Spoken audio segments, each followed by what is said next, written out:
آج ہم ایک ایسی قوم کے بارے میں بات کریں گے جس نے اللہ کے پیغمبر سے ایک عجیب و غریب معجزے کا مطالبہ کیا اور ان پہ یہ شرط رکھی کہ اگر ان کا مطالبہ پورا کیا گیا تو وہ ان کی بات مان کر کفر و شرک کو چھوڑ دیں گے اور ایک اللہ پر ایمان لے آئیں گے۔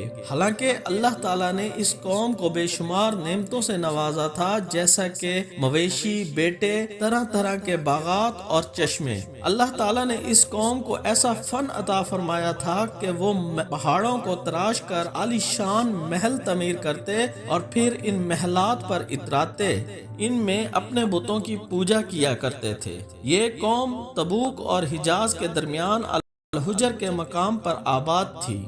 ہم جس قوم کی بات کر رہے ہیں وہ قوم سمود کہلاتی ہے۔ سمود ایک عرب قبیلہ تھا جو اپنے دادا سمود کی وجہ سے سمود کہلاتا تھا۔ قوم سمود کا آغاز قوم عاد کی تباہی سے بچ جانے والے لوگوں سے ہوا، جو کہ قوم عاد کے تقریباً 100 سال بعد آباد ہوئی۔ قرآن مجید میں قوم سمود اور قوم عاد کا ذکر اکثر مقامات پر ایک ساتھ آیا ہے۔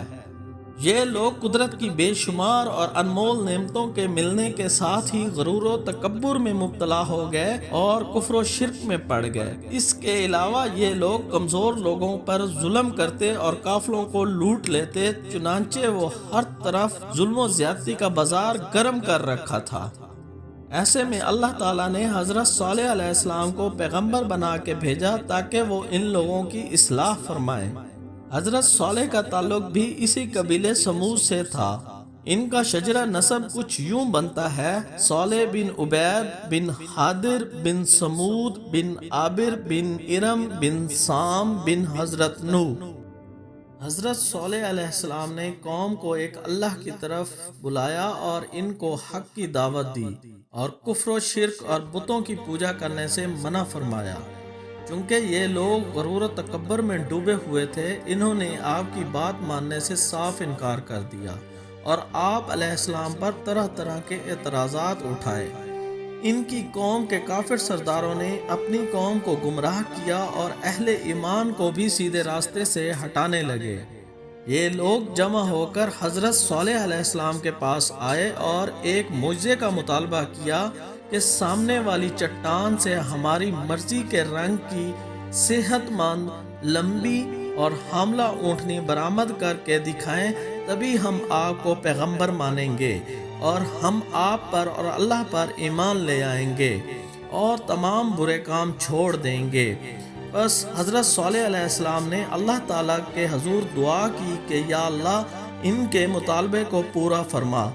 اللہ تعالیٰ نے اپنے پیارے بندے کی دعا قبول فرمائی اور چٹان کو حکم دیا کہ ایک ایسی طویل اونٹنی برآمد کر دے اور جس کے نشانات آج بھی سعودی عرب میں اسی چٹان پر محفوظ ہیں۔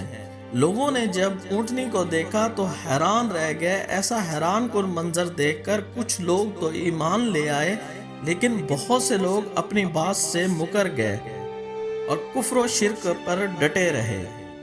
حضرت صالح علیہ السلام نے ان سے فرمایا کہ یہ اللہ کی اونٹنی ہے اور میرا پیغام کے سچے ہونے کی دلیل ہے۔ قرآن پاک میں اس کا ذکر یوں آیا ہے: بس چھوڑ دو اسے کھاتی پھرے اللہ کی زمین میں اور کوئی اسے برائی سے ہاتھ نہ لگائے، ورنہ اللہ پاک کا عذاب تمہیں جلد پکڑ لے گا۔ قوم سمود کے لیے پانی کا ایک کنواں تھا جہاں سے سب پانی پیتے تھے۔ حضرت صالح علیہ السلام نے قوم اور اونٹنی کے درمیان پانی پینے کے دن مقرر کر دیے اور یہ بات سمود کے لوگوں کو ناگوار گزری۔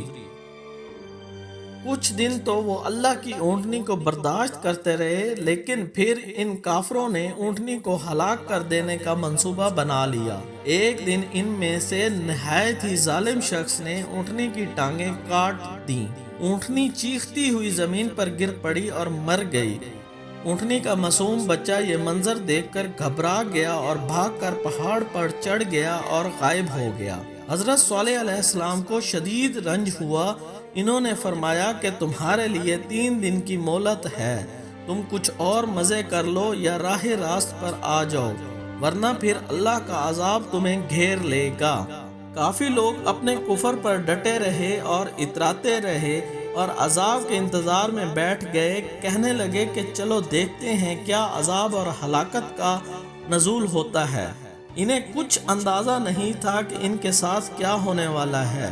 جب 3 دن گزر گئے، اگلے دن صبح ہوئی، سورج چمکنے لگا تو انہیں آسمان سے ایک چیخ نے آ لیا، زمین زلزلے کے جھٹکوں سے لرز اٹھی، جسموں سے روحیں پرواز کرنے لگیں اور زندگی موت کے گھاٹ اترنے لگی، ساری چہل پہل ختم ہو گئی، ایک سناٹا چھا گیا، تھوڑی ہی دیر میں سب کے سب کافر نیست و نابود ہو گئے۔ کل تک جو کفر اور عناد سے اکڑ کر چلتے تھے، آج وہ مردہ جسم تھے جس میں نہ کوئی روح تھی اور نہ وہ کچھ اور تھے۔ کہتے ہیں کہ قوم سمود میں سے ایک عورت عبرت کے لیے زندہ بچ گئی۔ وہ سب لوگوں سے زیادہ حضرت صالح علیہ السلام کی دشمن تھی اور وہ کافرہ تھی۔ جب اس نے عذاب خداوندی دیکھا تو تیزی سے دوڑی اور عرب کے ایک قبیلے کے پاس جا پہنچی، انہیں عذاب خداوندی اور سمودیوں کی ہلاکت کی خبر سنائی اور لوگوں سے پانی مانگا۔ جب وہ پانی پی چکی تو وہ وہیں پر گر کر مر گئی۔ اس قوم کی حالت کے بارے میں قرآن مجید میں ارشاد ہوا ہے، پھر ان لوگوں کو زلزلے نے پکڑ لیا، وہ اپنے گھروں میں اوندے منہ پڑے رہ گئے۔ پھر صالح نے ان لوگوں کی طرف سے منہ پھیرا اور فرمایا، اے میری قوم، یقیناً میں نے تمہیں اپنے رب کا پیغام پہنچا دیا، میں نے تمہاری خیر خواہی کی تھی لیکن تم خیر خواہوں کو پسند نہیں